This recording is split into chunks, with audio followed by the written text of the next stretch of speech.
Okay, so good morning, everybody. Thank you so much for coming to today's Let's Talk About session. For anybody who doesn't know me, my name is Courtney Simmons, and I'm the coordinator of community outreach and engagement here with Seniors NL. And today we have three lovely ladies here to talk about hospice and palliative care, two from the West Coast and one from Central, and we'll get into that as we go through. But before I hand it on over to them, I just have a few small housekeeping things to go through, so we'll go through that first. So, like I said, just a few housekeeping rules. First, if everybody could mute your mic just to block any outside noise that might be going on in your space, that would be great. If you do need captioning, there should be a button at the bottom of your screen on that small black bar there for that option. If you have any questions or comments, you can go ahead and put them in the chat, and then we'll provide some time at the end of the presentation for that. And just so everybody knows, the session is being recorded, and it's also going to be posted to YouTube just for any folks who aren't able to make it today. And we also have Barb Benson from Program Support here today to do a land acknowledgement. So Barb, I'll hand that on over to you. Okay, good morning. We respectfully acknowledge that the lands on which we live, work, and meet are situated on the traditional territories of the indigenous groups of Newfoundland and Labrador. And we acknowledge with respect the diverse histories and cultures of the Beothuk, Mi'kmaq, Innu, and Inuit of this province. We honor the diverse indigenous peoples who have cared for this land for past generations and for the 7 generations to come.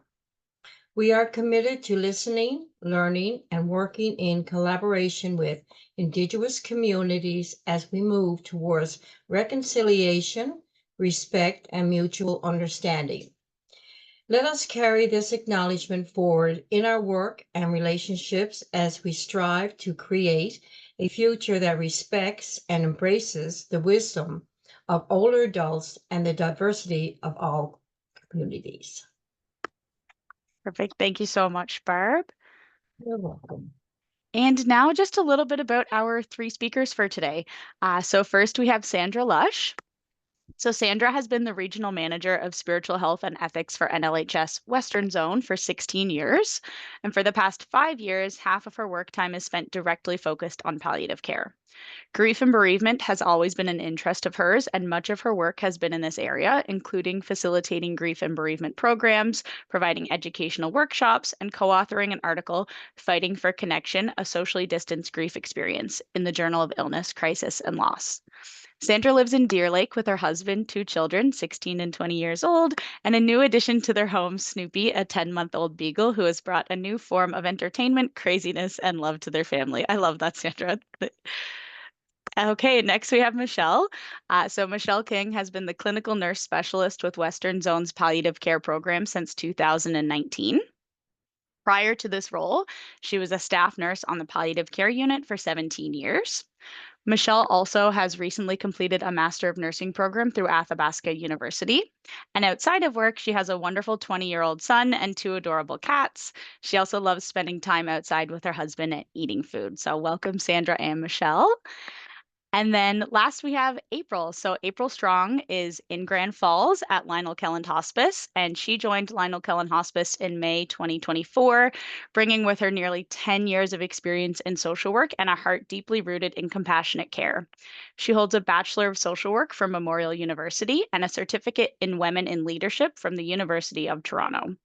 Her career has taken her through roles in community support, acute care, and management within NLHS, each one deepening her belief in the importance of person-centered care. April was drawn to hospice work by a desire to serve in a setting that honors dignity, connection, and holistic support. At Lionel Kelland Hospice, she finds daily purpose in creating meaningful moments for residents, from organizing weddings and anniversary celebrations to simply sitting beside with residents and families, listening to their story, and supporting them through this stage of life. She has also created and facilitates the grief and bereavement support group at the hospice, and now in its third round of 8-week sessions. And for April, hospice isn't just about supporting people through loss, it's about celebrating life, witnessing resilience, and finding joy, peace, and even laughter in life's most sacred moments. So again, thank you all so much for being here. I'm going to go ahead and hand it on over to you guys.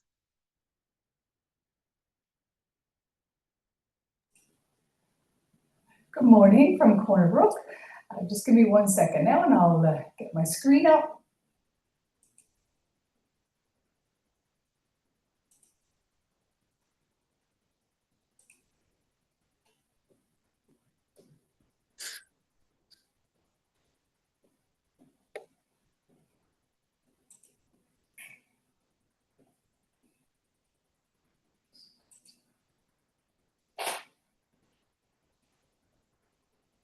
There we go.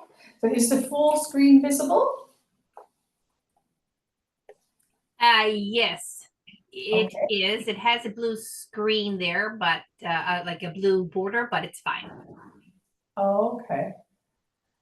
All right.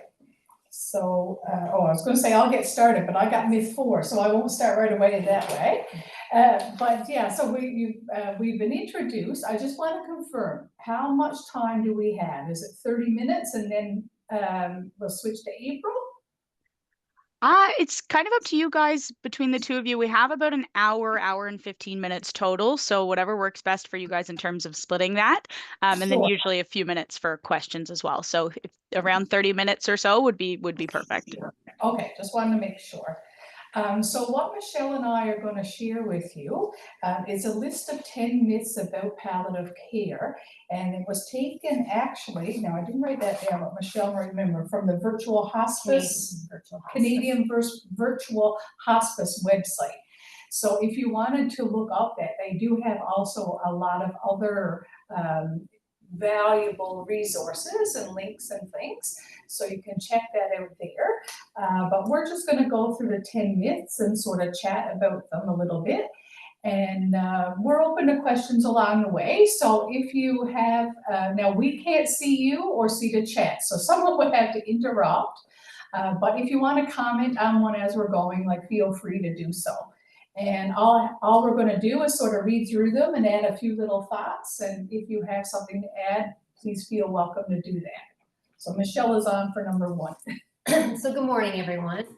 I'm going to start with myth number 1, that palliative care makes death occur sooner. Us working in palliative care and people that have experienced palliative care might know that the fact is actually that it does not make death happen sooner, but it can improve comfort and quality from diagnosis to death. And there has been research published as far back as 2010 that tells us that a palliative approach to care can definitely improve quality of life, and in some instances even prolong life. A lot of people are worried about the word palliative care and assume that the moment the word is mentioned that one must be dying. But what we want people to know is that palliative care is about life and living and quality of life in the context of some pretty serious illnesses. So, anyone have any comments on that one? There's nothing in the chat right now. I'll keep my eyes on the chat and I'll let you know if anyone jumps in. Perfect. Yeah, feel free to interrupt at any moment. It seems sort of odd because we're talking just to our screen. We can't see anybody. So number 2 is that palliative care is only for people dying of cancer. This as well is a myth, and that people with any we talk about life-threatening or life-limiting illnesses, and that people who have been diagnosed with a life-limiting or life-threatening illness can benefit from a palliative approach to care. So not only cancer, but diseases such as end-stage organ failure, such as end-stage lung disease, COPD, some of you might be familiar with, end-stage heart failure. And this doesn't, people are often diagnosed with these types of illnesses and are pretty functional, but as people get more unwell with their end-stage organ diseases, such as COPD or congestive heart failure, they might benefit from a palliative care approach, meaning that if we as a palliative care team or a primary care provider wants to initiate a palliative care approach, is that we look at ways to help manage people's symptoms. We don't have ways to cure some of these illnesses, and that there's lots of treatment options to help people live longer with those illnesses, but they can work alongside of us to ensure that they receive optimal symptom management for their illnesses. So can't stress that enough. People assume it's for people dying of cancer, but we know every single day we see people with other illnesses other than cancer that can benefit from palliative care. ALS is another one. Yeah. Thanks for that, Sandra, because I did mention the heart and lung diseases, but then diseases that fit under motor neuron diseases, so such as ALS, end-stage Parkinson's, dementia, and frailty as well. Those people can benefit from a palliative care approach to help improve quality of life. This is a pretty huge one, and we spend a lot of time talking to people, patients, clients, and individuals about food in the setting of advanced illness. So people fear and people assume that people in palliative care who stop eating die of starvation. A dietitian once said this phrase to me, and it stuck, is that people aren't dying because they're not eating. They're not eating because they're dying. Really hard for us in all cultures. Food is love. We show people we love them by feeding them and by cooking their favorite meals. And we still want to do that for people and have the opportunity to do that. But what people tell us all the time, people who are in the very advanced stages of illness, is that they don't feel hungry like you or I if we were fasting for a test and we can't wait for that test to be over so we can eat. People that are facing the end of their life aren't hungry like you or I. So offering them their favorite things is great, but understanding that they might feel in the moment they want a big, huge cooked dinner, but only might have a bite, and that's enough. They're not dying because they're starving. So people with advanced cancer, as I said, don't experience hunger or thirst as healthy people do. They're dying because of their illness, not because they're not getting food and nutrition. They can't, in advanced illness, they can't use it the same. Michelle, do you think too that that's probably one of the biggest myths, that when people come to the unit that families want to talk about with the staff, in that, you know, they're so anxious because mom is not eating anymore? Absolutely, yes. So again, you know, since we're little kids, we have to eat to get strong. Anytime we're sick, we got to drink, we got to get stronger, we got to get healthy. So that's a huge mind shift for people. And then that's the fear as well, that people are suffering because they're not getting food and fluids the same way. When in actuality, people who are very near end of life, if we override what the body is naturally doing, then we run the risk of causing more issues. So, you know, people get fuller faster, or they have issues with fluid retention because their body is being given something that it can't use properly. I will say, I want to say, and when we talk about this is in the setting of advanced illnesses, when people are nearing, with weeks to months to live. We all know that nutrition is important earlier on. However, there comes a shift when we need to start thinking about ways to bring comfort that don't necessarily involve food, or at the very least their favorite foods. Right. We get to a point where we don't care if you have ice cream for breakfast. You can have ice cream for every meal if you want. And then I guess before people are near the end stages, for example, at our unit, and I'm sure it's the same in others, we have a family kitchen. If the patient is well enough, you can cook meals and everyone can go down there. We've had birthday celebrations, so that's sort of emphasizing the quality that we can offer regarding food and time together. So you can cook. We've had Christmas dinners cooked, and if they're able, then they can either go to the family area or bring that to their room. But yeah, it's a touchy one. For sure. People assume if you're sick, you need an IV. Right. The first thing and it does happen quite often. People are admitted times. Yeah. So the IV is the first thing because we want to be able to correct dehydration. But we walk that line very carefully and chat a lot with families and with patients about those things. And I'll just share a little example from my own. So of course my mom knows that I work here and her friends, and one of her friends asked her to ask me, is it true that when you come to the palliative unit, they don't order meal trays for you? And she thought that was true, that you couldn't even have a meal tray, but that's certainly not the case. And even if someone is able to eat, we can probably even arrange sometimes special things on their tray. We've had that. So yeah, you do get a meal tray. Yeah, thanks for that, Sandra, because we've had, when people are getting ready to transfer here, either from acute care or for home, that's a question that we get. So are they going to get a meal tray? Mm. Absolutely, people get meal trays here, but we encourage eating for pleasure. That's right. Okay, myth number 4, palliative care is only provided in a hospital. So the fact of that, a person can receive palliative care wherever they live. So it is obviously provided in hospitals. It can be provided in long-term care settings, in personal care homes, and definitely in the individual's own home.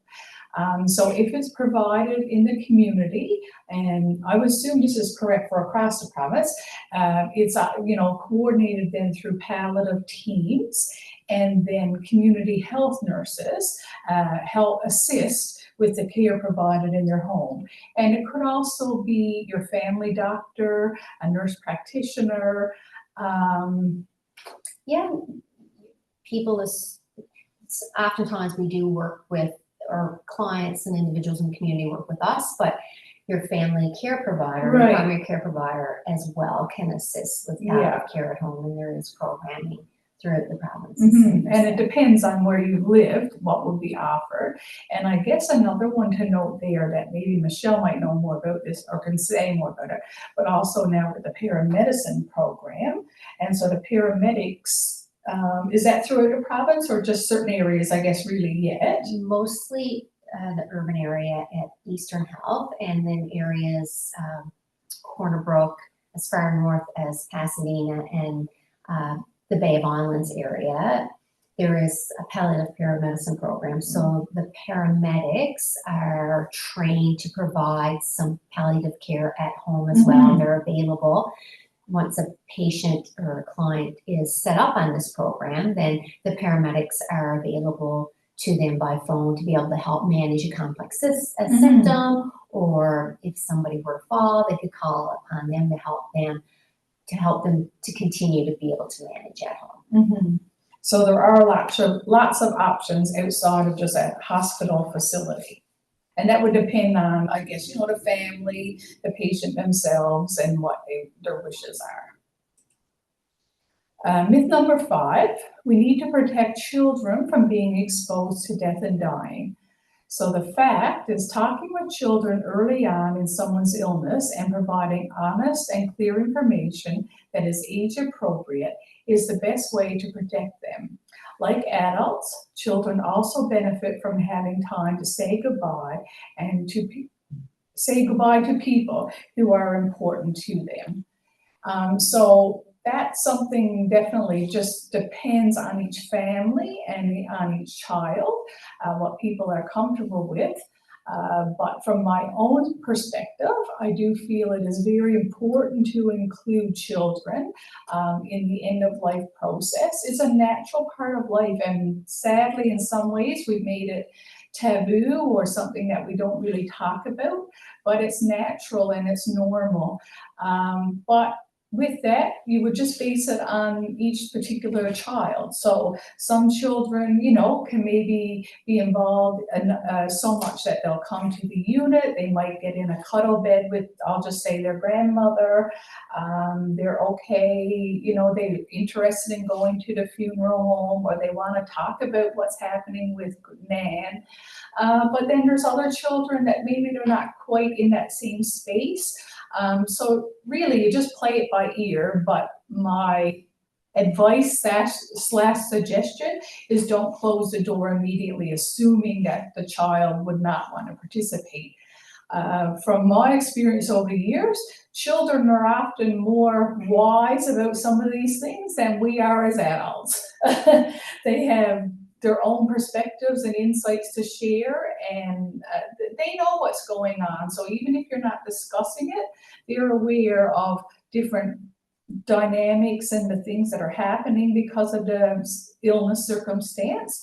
And then in some ways, if we don't include them, they're also picking up on that. Well, why was I left out? There are lots of resources that are available in talking to children about death. I forget the name of it at the moment, but if you Google Sesame Street and death, they have an excellent video. I believe it's with Elmo, and it's talking about death and dying, and so that will be appropriate for children. There's lots of storybooks, different resources, and if you needed, I guess, help with that one, you can always reach out to your healthcare provider, and they may be able to make suggestions. And I don't even mind if you want to give me an email. I can send you some links, because sometimes for the children, more so than adults, people, they're nervous and they don't know where to turn for resources sometimes, but they definitely should be included. Giving them an opportunity, I think, like Sandra said, putting things out on the table, making sure that we're checking in with the children to see how they're doing and how much information they want, what they want to talk about. Can I share the puddle? That's what I was just going to say. As soon as you say it, but as soon as I looked at Michelle, she has a good illustration about children and grief. Someone shared with us in a previous talk about the idea of puddle jumping, and how children, when people come to us and say, I'm really worried about how sad my child is or my grandchild is about this death and being around death.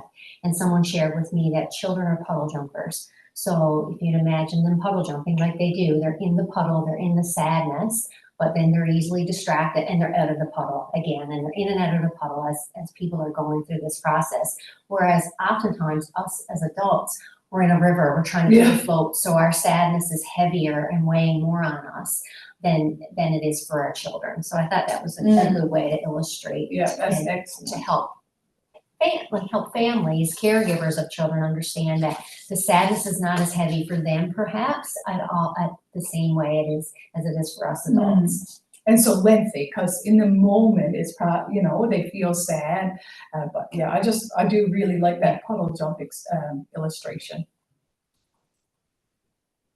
Number 6, back to me. Pain is a part of dying. I think when we meet people early in their illness trajectory oftentimes, and they worry about pain related to end-stage disease, and sometimes assume that if I'm going to die from this illness, I'm going to suffer a great amount of pain. It's not the case. Not everybody has pain as a part of their dying process. It can be common, but what we want people to know is that there are lots of ways to manage pain, and not necessarily by medication. We have to talk about all the ways that we help people be comfortable spiritually, culturally, through their religious needs. But again, if pain is experienced, then there are many ways it can be addressed. And people sometimes worry about, and I think I'll talk about this in the medication piece as well, they worry if I'm having a little bit of pain early in my diagnosis or early in my illness journey, then how bad is it going to get when I get sicker or when death is nearer? Well, what we want people to know is that we work really hard as a palliative care team to help people manage their pain so that they don't experience excruciating pain at the end of life, and so that they can live well until they're dying. And one term that we use, and I'm sure they use it in other parts of healthcare too, but on our unit mean rounds, is whole pain. So some whole body pain or whole person, that sometimes it's not just physical, it could be emotional pain or mental pain, spiritual pain, and then they feed off each other, we'll say. So in the palliative care provision, we work on all parts of that, because sometimes if someone, say, is struggling with something spiritually, well, then that's impacting their body's response to physical pain as well. So we also try to offer resources and supports, like Michelle said, to the whole person, and that is not always medication. It could be even, I know one time there was someone I brought in an iPad with a meditation app on it. Different things that we can try that works for that particular person. Number 7, taking pain medications in palliative care leads to addiction. The fact is that keeping people comfortable often requires increased doses of pain medication as the body gets used to the medication. So we meet a number of people who come to us who have pain severe enough that we need to use opioid medications. We are very aware of the opioid crisis in the country, and we're very aware of patients' and families' perception of opioids and their fears around it. I did a little bit of reading around this and addiction and palliative care, and it's more than addiction, and addiction issues are more than about pain medications. So we understand that people are worried. When people tell us they're worried about addiction, we validate that and say, yeah, absolutely, I understand why you're worried. However, in this area of healthcare, we do use these medications because we've been using them so long, and we know how they work and what they do to the body, and we know what side effects to look for.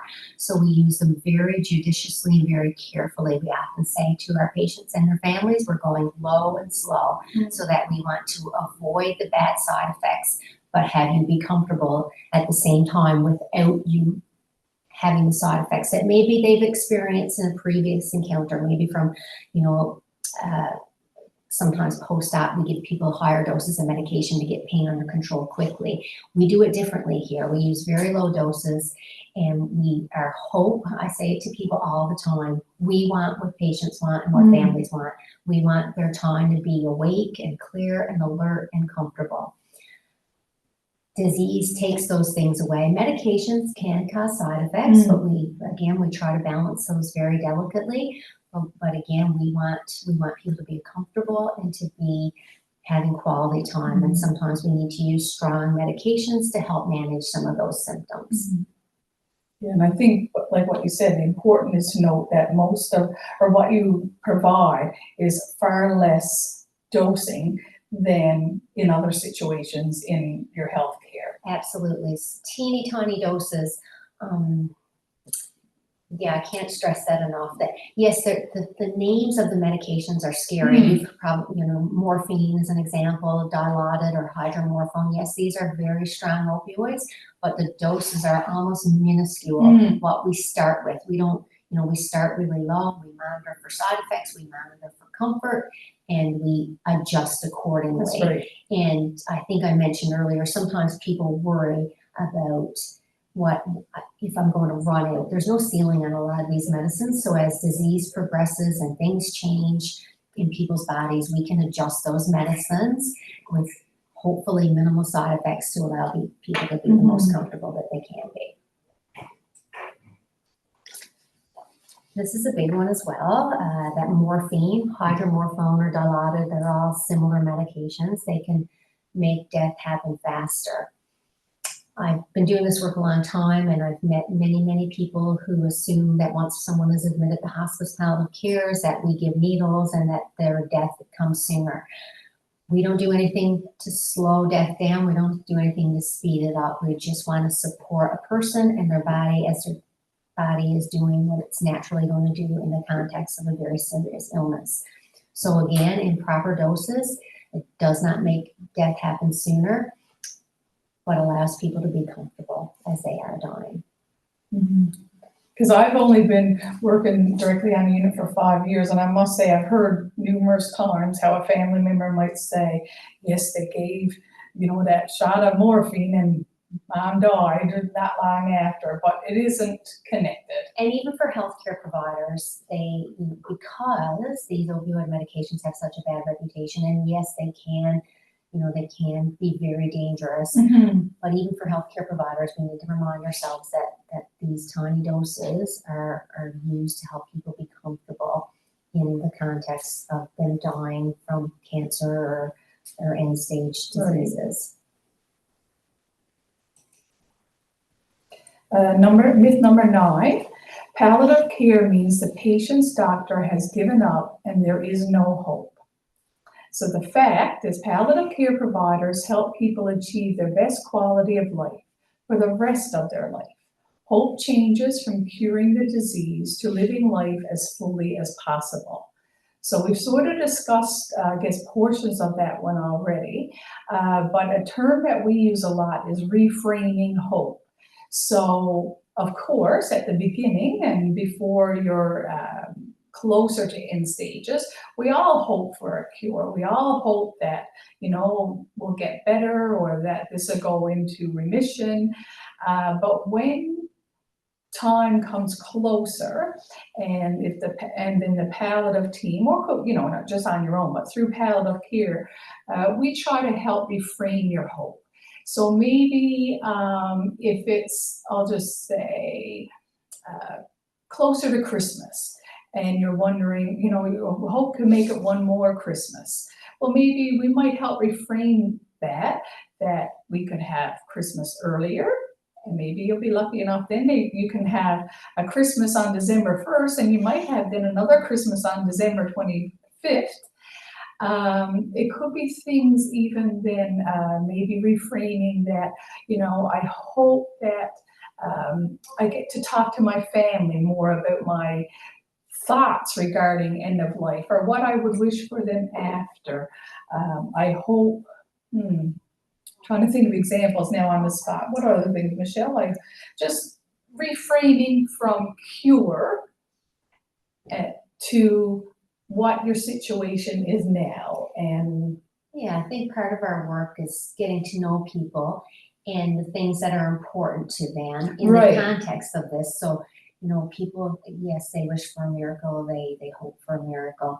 And we don't want to take away that hope. No. But getting to know you and what's important to you can help us reframe your hope so that we can work on a goal that's probably a little bit more attainable. Right. Whether that's people's love of pets or their love of gardening, and focusing on the things that are more, I guess, tangible. Right. Given the fact that there is no cure. Right. So thinking today is a nice sunny day here. So maybe, that the person might have been a gardener or just loves spending time outside. So a hope that we can achieve is, as long as they're able, we'll get them out to the garden each day, or their family member can take them in a wheelchair around the building in the nice sunshine. So things that, like Michelle said, are achievable. It doesn't take away all your hope, but it just gives you a new type of hope that has purpose to it. And we understand, we understand the difficulty that comes with knowing that there isn't a cure, or that things are looking worse. So we don't take it lightly when people tell us that, my ultimate hope is to be cured. But we work with them and get to know them and see if we can reframe that. Definitely. And then the last myth that we'll chat about is, if my family member or friend doesn't die at home, I'm letting them down. So the fact is, sometimes a person's needs cannot be met at home despite the best efforts. Ensuring that the best care is delivered, regardless of setting, is not a failure. So this one comes about sometimes when a patient wishes or asks their family to keep me at home. I don't want to die in a facility. I don't want to die in a hospital bed. And so, things are set up through the program and with community support, and they go home and they're receiving good palliative care. But sometimes as things change, that changes could happen sometimes for the resident, but also for the family members. And maybe for various reasons, it's not possible to keep them at home anymore. Maybe the provision of the care has been going on for months and months, and the family member, it could be just a wife that lives here and she doesn't have her children locally and other support, and really she's just physically and emotionally tired and can't do it at home anymore. Or maybe different things with medications are becoming a little more challenging or complicated. And they feel, quite often they'll express to us, I feel so disappointed that I couldn't keep my husband at home. But it's not a failure. You kept them home longer than if they had stayed from their diagnosis and was admitted at that time. You helped them achieve some goals that they had at home, to stay home or to participate in things or get them to activities. But it's not a failure. It's, I don't know how to describe it, but I'll just say sometimes the realities of your current circumstance. And it can be big things. It's very heavy. is very taxing on a family.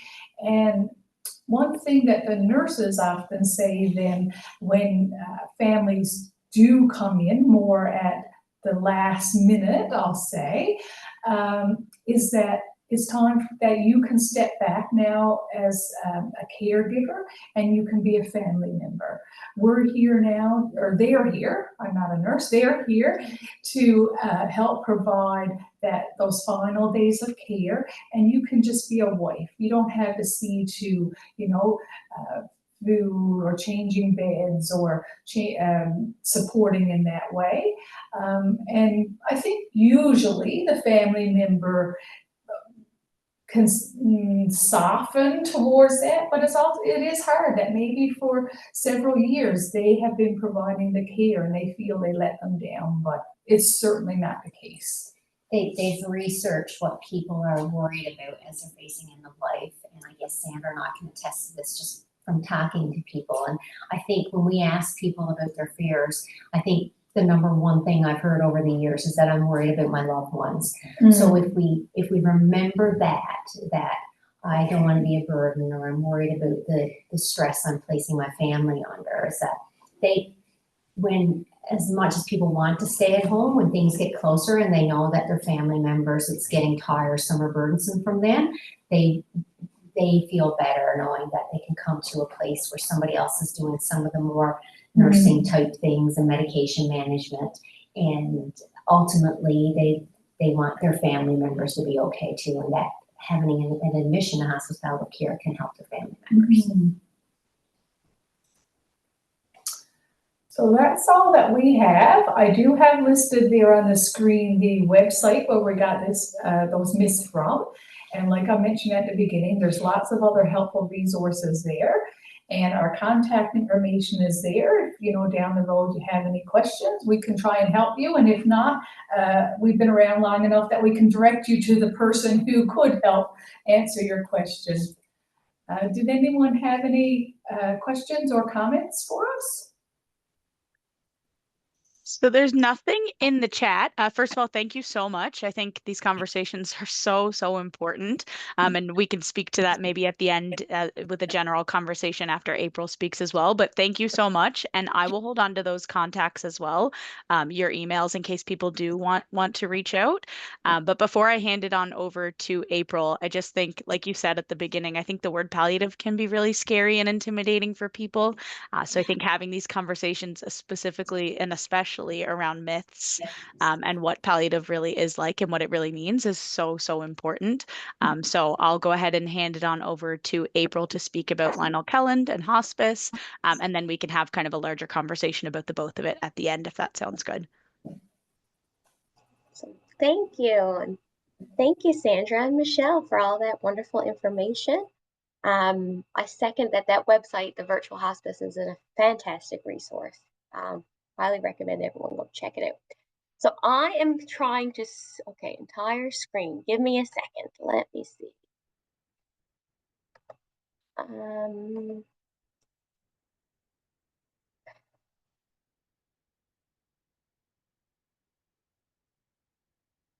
Hey, can everyone see my screen? Hi, April. Yes. On the bottom here, it says stop sharing or hide the Zoom thing. There we go. Thank you so much. Fabulous. Okay.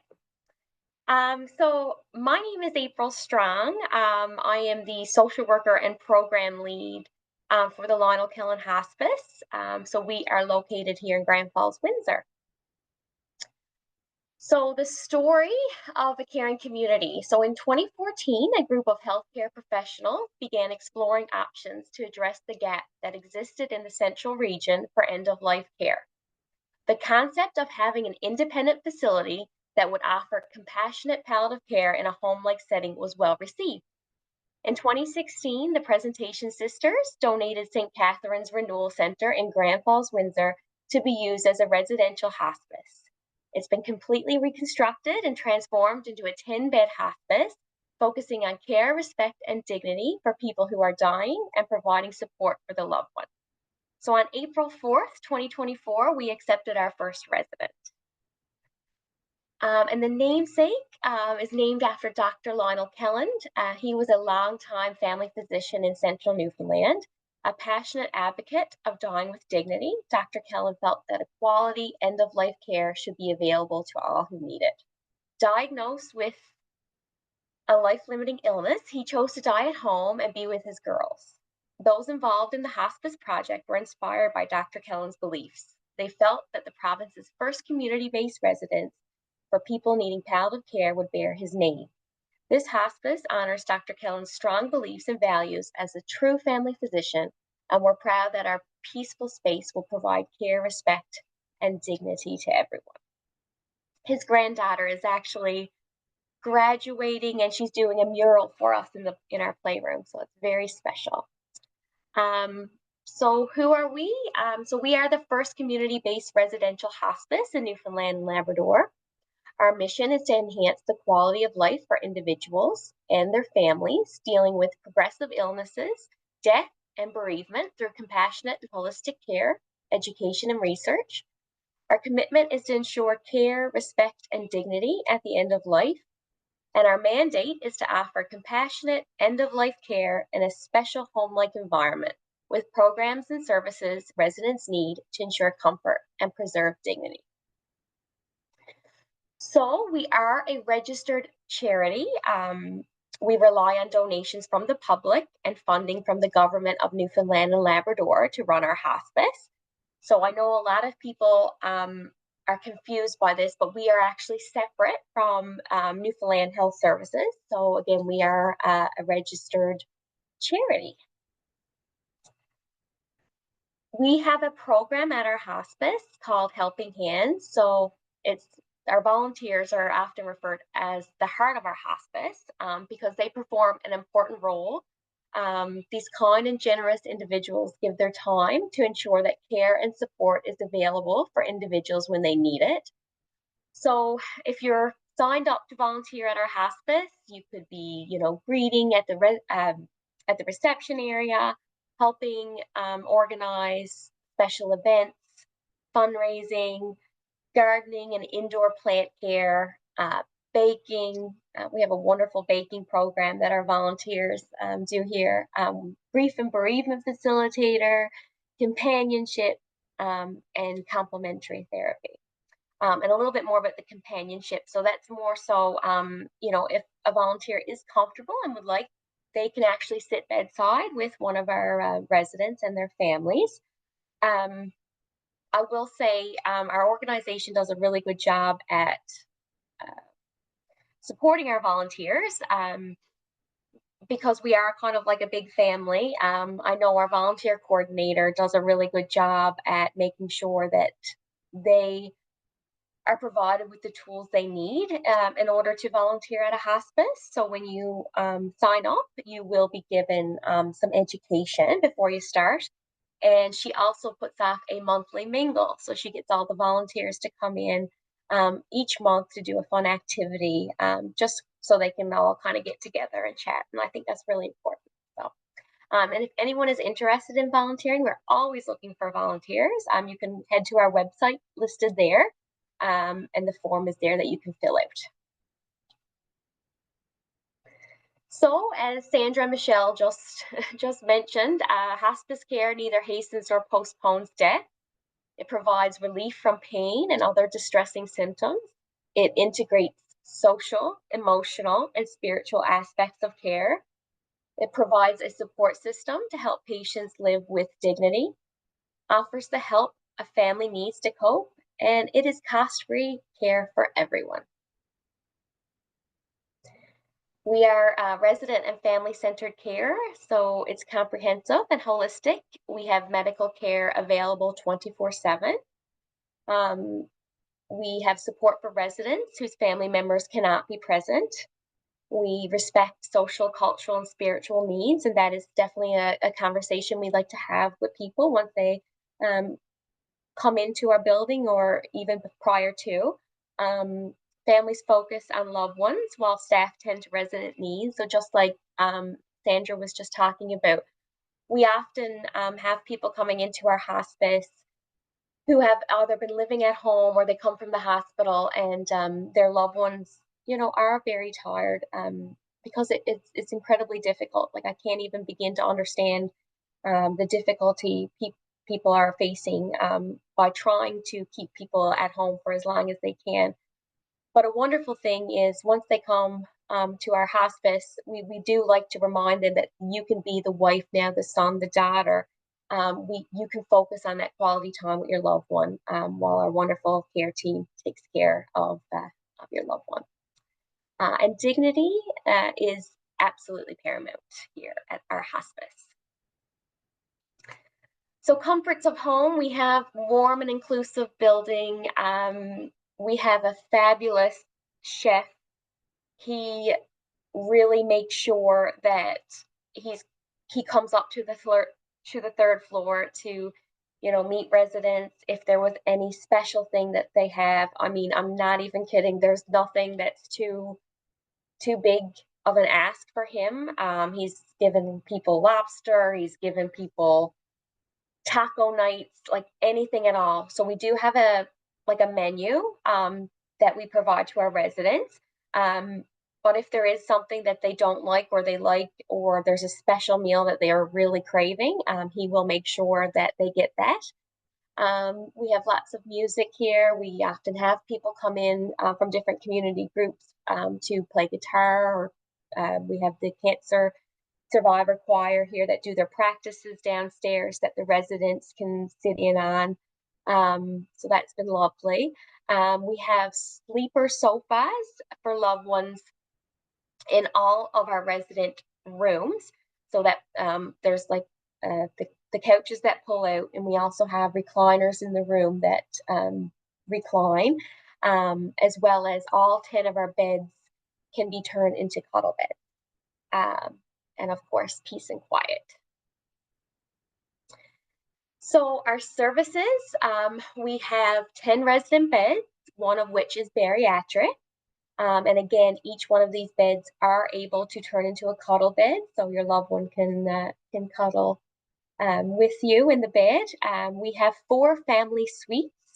So these family suites, I do have a little virtual tour to show you, so you'll get to see a little bit more on the inside.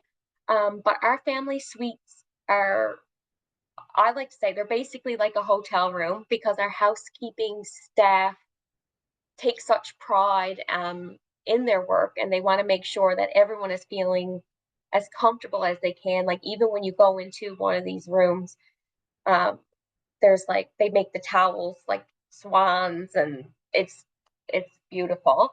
So 2 of those family suites can accommodate up to 4 people, because we've got the bed and we've also got the pull-out couch, and then the other 2 are just after the bed, but it also has the TV, the fridge, and your own private bathroom. And those family suites are free of charge. So if there's any family members who are visiting from away, you know, want to stay close to their loved one, then they can take advantage of that. We do have a dining room. So as I just mentioned, we do have a wonderful chef and a chef assistant, and they are really amazing. We don't really have to follow like strict guidelines, which is lovely when it comes to our meals. So I know that is feedback that we get a lot, is that the food here is delicious. So of course the food is offered free of charge to our residents. And then if family members want to enjoy the same meals, they can also purchase for a small fee to have that dish as well. We also have a family lounge. So in the family lounge, there's a bookshelf, TV, little fireplace, and there's also a fridge that is stocked up with sandwiches and soup or chili. And that is free of charge for family members to take advantage of throughout the day. So, you know, if they didn't want to purchase anything, didn't want to run out to McDonald's or anything, they can run down and grab some sandwiches and soup free of charge. We have a work area for families. So a lot of people now, especially since COVID, they do have the ability to work from home. So we have a space here at our hospice that is, there's 4 desks set up, very quiet space that family members can take advantage of and bring their laptops down. We have a children's playroom. It's probably one of my favorite rooms in the hospice. It's beautiful. We have lots of toys, and also a lot of books that Sandra and Michelle were mentioning, that talk about talking to children about death, and of course different age ranges there. But we also have other books and games, and we have for our older kiddos, we have like a Sega Genesis and those kind of things. We recently received a beautiful, I don't know what the name of it is, but it's basically, just try to picture a giant iPad and it's on a table. So they can be taken off and put into residents' beds, but we keep it in our sunroom, our Four Seasons deck, that families can play, and you can play literally anything on this. It's pretty amazing. We also have a solace room with a reflection corner. So the solace room is absolutely beautiful. I believe it used to be the chapel. So that is where we facilitate our grief group, but it's also been used for a lot of different events, or if families just want to get away and have a little break and enjoy the reflection corner, then they can certainly do that.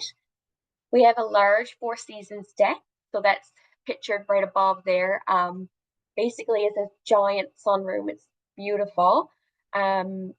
So that is used quite often by our residents and their family members. And we've got a little puzzle table and some books and resources there as well. We have a medical team here 24/7. So we have a medical advisor right now on our staff, Dr. Campbell, and he's available basically always, even though he works in emerge sometimes too, but he's available all the time to the staff and his residents. We also have a registered nurses, personal care attendants, licensed practical nurses. And again, we also have myself as a social worker, and we just hired another social worker.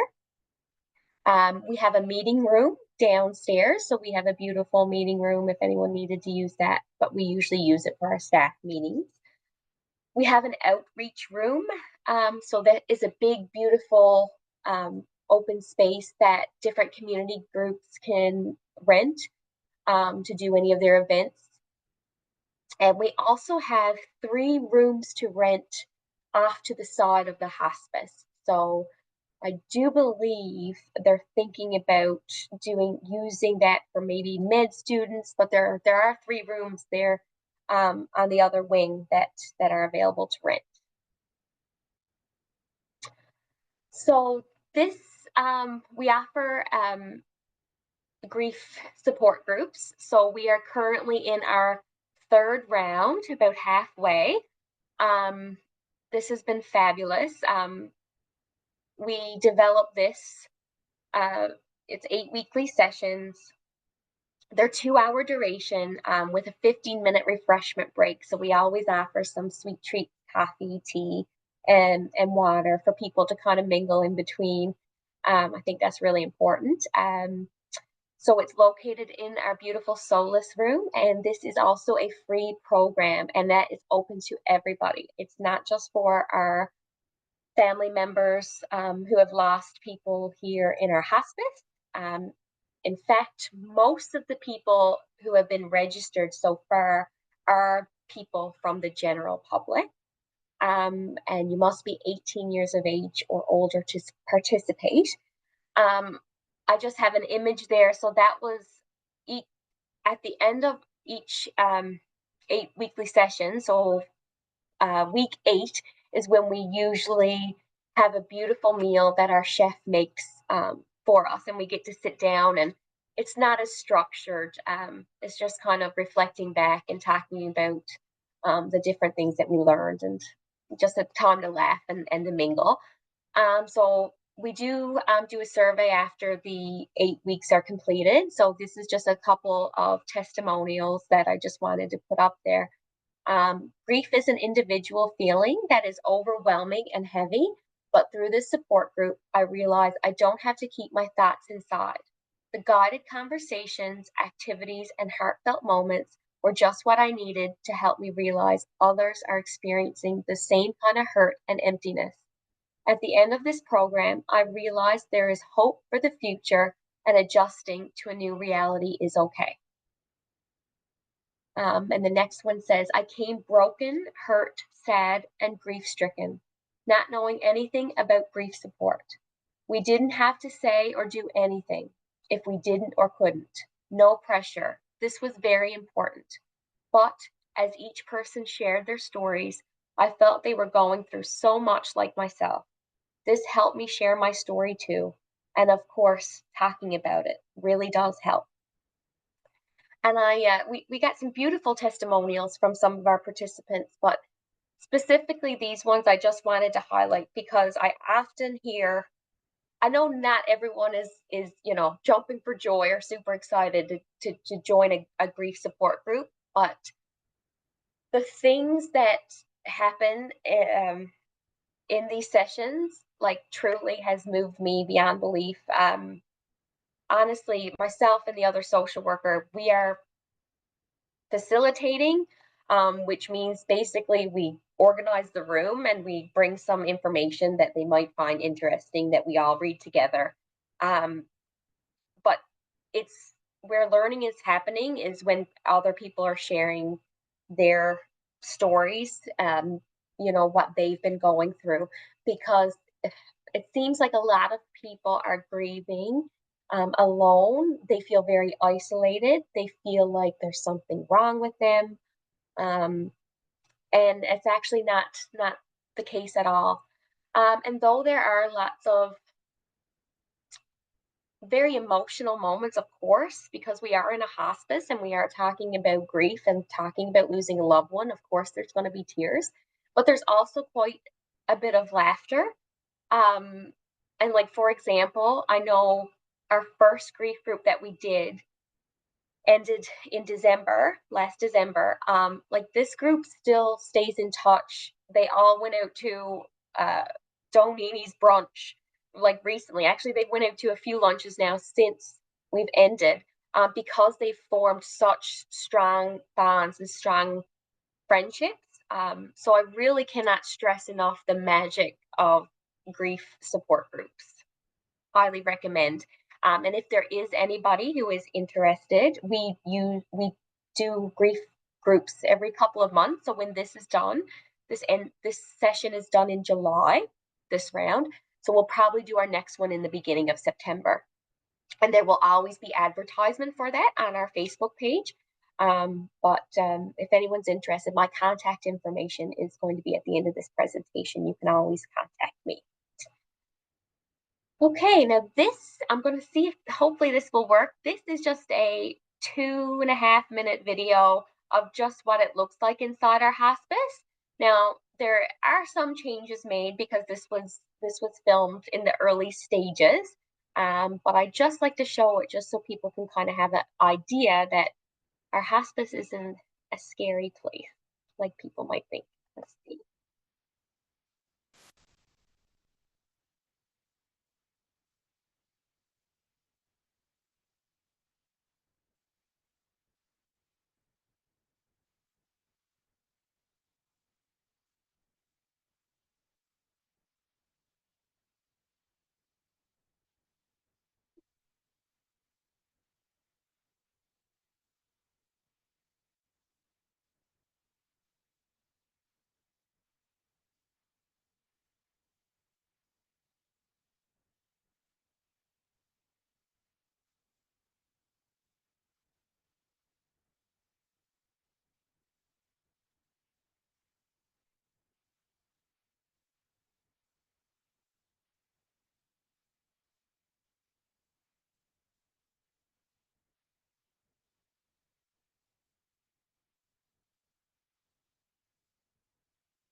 Oops, sorry. Okay, just before I move on, I did want to say I'm sure you've all like noticed the beautiful quilts in that video, but that is another big thing that I really want to highlight. We get a lot of beautiful quilts donated from different community groups, and those are used. Everyone gets a quilt when they come, so it's always laid on the resident's bed when they get to our building, and when they pass away, this quilt is laid over their body, and during the honor guard ceremony that we do for all of our residents as they leave our building, before they leave the building, it is folded up and presented to the family, and that is theirs to keep. So it's a very special, beautiful, beautiful way that it just shows again how many kind people there are in the world, because I know that making a quilt is not easy, and I know it's expensive, but there's so many beautiful people that are constantly coming in and donating their beautiful work. So admission criteria for an individual and their family facing a terminal illness is never easy, but you do not have to navigate this journey alone. Lionel Kelland Hospice provides residential hospice, end-of-life care at no cost. All members of the community are welcome. So, right, so the referral process, is a referral form. I can certainly minimize this presentation just to give you a quick overview of that, but it is located on our website. So basically, anyone can call the hospice to inquire, but we do like to have this referral form completed by a healthcare provider. So that could be a continuing care nurse, so someone who's attached to you in your home, a community support social worker. We have nurse practitioners, and also the doctors in the hospital are pretty good with knowing when that is an appropriate conversation for them to have with their patients. So they'll also fill out that referral form. So what happens is once that referral is sent to us, one of us will give the referring person a call just to kind of get more information.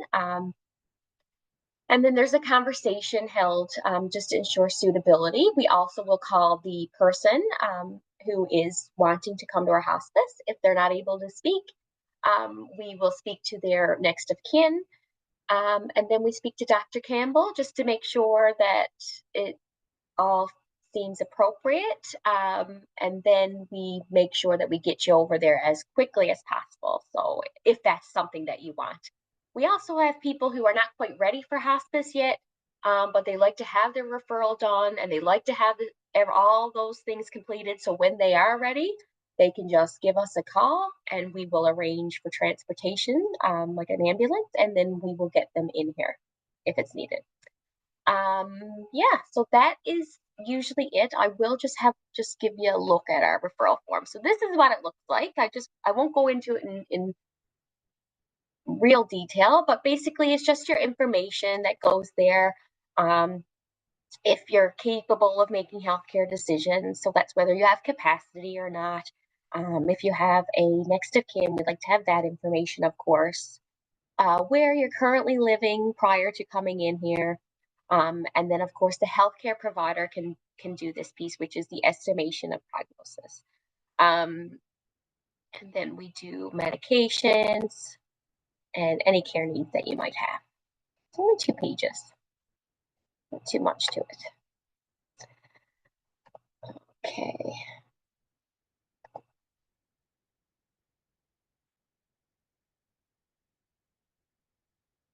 Not sure how to not go all the way back. I'm just going to keep it like this. Whoopsies. For now. So basically, these are just some images that show some of the beautiful stories that we share at the hospice. This is why, like, it is a fabulous place to work. I cannot stress that enough, just because we get to do so many cool things for people, or be a part of that, and it's pretty amazing stuff. So I'll just share a couple of stories. So on May 17, at his request, a resident was treated to a ride in a side-by-side in a boiler, one of his favorite spots across the river. There, with the help of some of our amazing staff and volunteers, he enjoyed some of his favorite food and a big mug of tea around the fire pit, just as many Newfoundlanders will be enjoying during May 24th weekend. Our hospice is about living, enjoying every single day, and we were thrilled to make this moment possible. Then on June 8th, we had the honor of celebrating a resident's 56th wedding anniversary, surrounded by family and friends. This was also very beautiful because I guess I get the privilege many times to speak with not only residents, but their family members, and they share things that, like, not even their family members, of course, would know about. So I remember this particular family, the spouse had shared with me that every anniversary, like, it was really special. Like, they would always go out and get banana splits. So, of course, when we found out that their anniversary coming up, the staff here are phenomenal, the volunteers. They all kind of pitched together, and we made a beautiful banana split bar, I guess, and they can make their own. And I remember having a daughter come up to me and say, I didn't even know about the banana split thing. And it's just so beautiful and special that even their family got to enjoy that with them.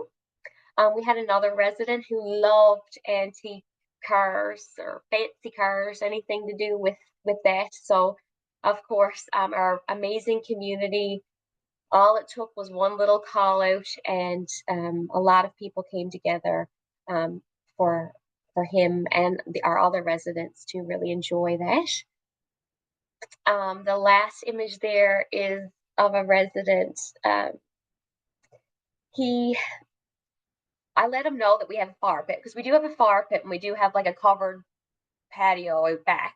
And they're also getting making arrangements now. Is all the lawn is down there, but they're going to do some gardening and put some plants down, and they've got a gazebo built and everything is beautiful. But I remember telling him that we had a fire pit. It was going to be a nice day. And he said he would love to, go out and sit by the fire, but he said he'd love to have some capelin with him. And I'm like, oh, I'm not a big seafood person myself. But anyways, I just ran it by Corey, our chef, and my God, within I wouldn't even say an hour, the capelin was here, delivered over here, and he wanted to roast them over the fire. We actually had a propane fireplace situation. So I remember him eating the capelin and just throwing the bones in the fire, as you would if you were out in the woods. And I just remember, of course, we let him do it because why not? And I remember, once we got him back to his room, looking out the window, and Dr. Campbell was the one kind of cleaning that up and picking the bones out. And he couldn't be more happy to do it, because that is what matters here, is just making sure that everyone's dignity is respected, and that we are creating really beautiful moments for families. And I think Sandra and Michelle had mentioned, palliative care, hospice care, it really isn't about dying, it's about living. We say that so often here. It's just about, having all those beautiful moments shared with the ones you love the most. And that concludes my presentation. This image, actually, this is my office, and this is Sonny. He is 7 months old now. I got him mainly for the hospice, but I take him home at night. So my daughter got a little bit of a bonus puppy too. But I bring him to work every day. And once he turns 1, there is a plan to get him into the pet therapy program. So we like to call him he's a pet therapy dog in training.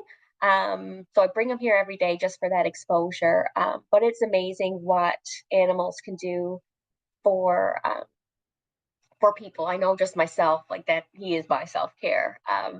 But he gets up in the beds, of course, if people are wanting that, and always got treats around the corner. So just another thing. And we are also, anyone can, if they have dogs at home that they would like to have at our hospice, we are totally fine with that. People have had their dogs here, stayed in their room.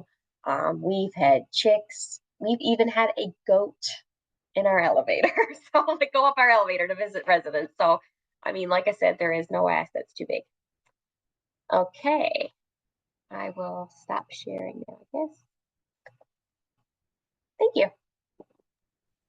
Perfect. Thank you so much, April. I have a few questions that came up, one for kind of each of you, one for Sandra and Michelle, and one for April. I don't see any questions in the chat right now, so I'll go ahead and ask those while people are posting any questions that they might have in the chat. But also, if people have questions that maybe are deeply personal, they don't want to ask in the chat, you can always send me an email as well, and I can get you in contact with April or Sandra or Michelle, because I know sometimes people don't want to ask the questions directly in the chat. But I'll give you a moment if anyone has any questions. And in the meantime, April, I'll start with the question that I had for you while we're on the topic of the hospice. So in terms of the residents that are there, are they all local to like Grand Falls or Central, or is it provincial wide, or what does that look like? So it was like a central initiative, but actually they did, because we just came up on our 1 year, of course, and I wish I had the stats.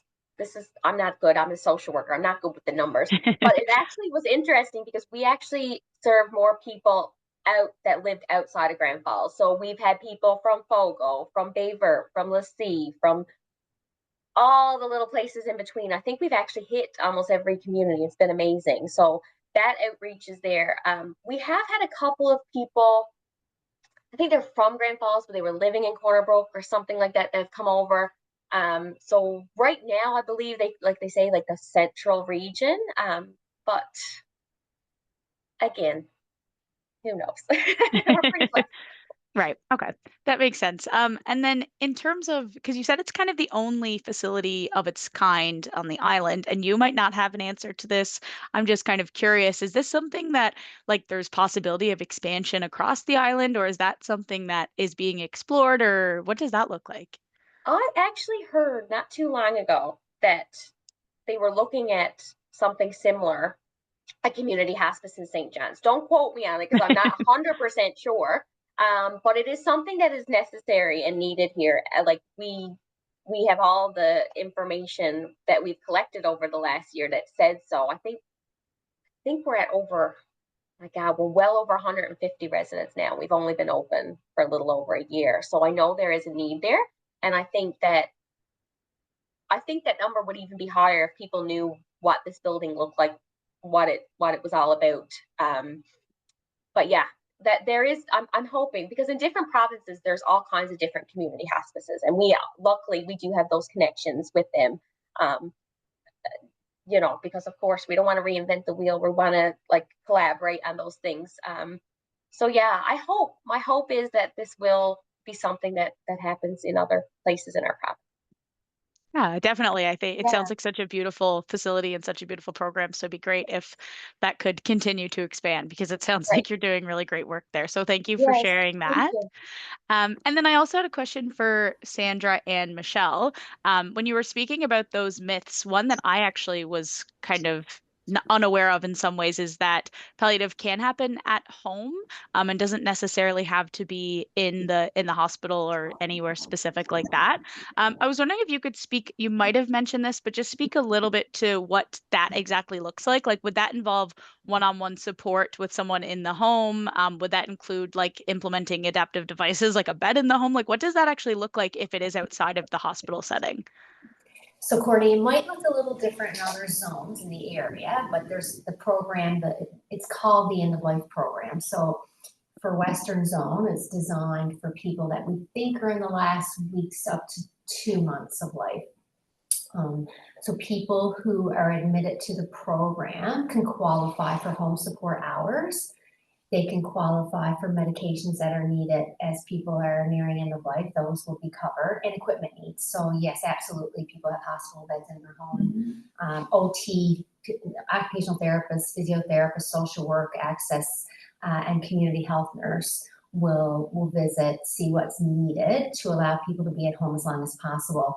Important when we talk to patients and families about the program, it's called the End of Life program. It doesn't mean you have to die at home, but we'll do whatever we can to keep you home as long as possible. And the things, as as Sandra mentioned earlier, become too difficult to manage at home, then try to arrange admission to palliative care or to one of there's beds allocated all around our region that are palliative care beds. So yeah, Okay. there's services available for sure. Okay, thank you. Yeah, I wasn't even really aware of that as an option, so that's really important information, I think, to know. So thank you so much for sharing that. And I do see a couple of questions here coming up in the chat. So let me just pull these. Linda, can this recorded webinar be shared with a link? So yes, it will be hopefully uploaded to YouTube after this is finished. So you'll be able to access it that way, and I can send it to you directly if you'd like. And then we have Meg as well. Meg said, would like to share that in my experience with palliative, at-home access to nurses station at 2 a.m. when something changes, and the ambulance with no lights and sirens coming to help. So Meg, did you want to turn your mic on and Sure. speak to that for a moment? Sure, yeah. Can you hear me? Yep. So this is a St. John's experience, but you know, when your loved one at 2 a.m. suddenly has a change, and it's really easy to panic, but you've been going through this for a long time. We were given full access to the nursing station at palliative to pick up the phone, have a conversation with the nurse there to help talk me through what I needed to do in order so that I didn't have to call an ambulance. And also the ambulance setup whereby they come, and now I notice it when I'm driving around, when an ambulance is going around without lights and sirens. I have a feeling that's probably a palliative call, because I've had that several times as well. But it's amazing because they can bring medication or oxygen or whatever you need to the home. What we found really helpful about palliative is that you actually can have an in-home experience. It's like the medical world comes to you as opposed to you having to go to them, which is a very difficult process. It's not that we didn't, we also found ourselves at palliative a couple of times just to get medications back under control, because that changes. And so you go in for a week, get rebalanced on medications, and then go back home. I thought it was one of the most amazing experiences. And I think it's really sad that a lot of people think that it's about dying, because it's really about living. I wish there was an easy way to communicate that in 2 sentences. But anyway, so I promote it as much as I can, but it does have a connotation that deserves to be recalculated and redefined. 100%. Thank you for sharing that, Meg. I really appreciate that. And I think you're speaking to why conversations like this are so important, and why I'm really grateful, and we're all really grateful to have you folks in today talking about this. Because like it's been mentioned, I think sometimes the word palliative can be really scary to people and really intimidating. And the assumption that it's somewhere to go to die, and to die quickly or more quickly than if you're not in palliative, or whatever those kind of assumptions are. So I think talking about some of those myths, and even looking at what the options are, like Lionel Kelland and what hospice looks like, is so important. So if nobody has any other questions or anything they'd like to share, as I mentioned, I know some of these questions or comments can be deeply personal. So if you'd like to send me an email and I can connect you with either Sandra, Michelle, or April, I'm more than happy to do that. And if there's no other questions in the chat for today, we'll go ahead and, oh, April, did you have something to add? I just wanted to mention, if anyone finds themselves in Grand Falls-Windsor, you can come in here anytime. The doors are open, and any one of us staff will happily take you around for a tour, because we're just trying to get more people in, so they, so people don't think it's a scary place of what you might think. So again, if anyone is even just traveling in here and you just want to stop by, it's not something that has to be pre-booked or anything like that. You can stop by to our receptionist, and we will happily bring you around. Thank you. That's amazing. Thank you for sharing that. Might stop in on my next trip across, actually. So that's great to know. Thank you so much. So we'll finish up there for today. And again, if anybody has anything they'd like to reach out to me with, I can connect you. And other than that, thank you so much for the 3 of you being here to chat today. And we will finish up there for today. So thank you, everybody. And I hope everybody enjoys the rest of their day. Thanks, guys. Bye-bye. Thank you.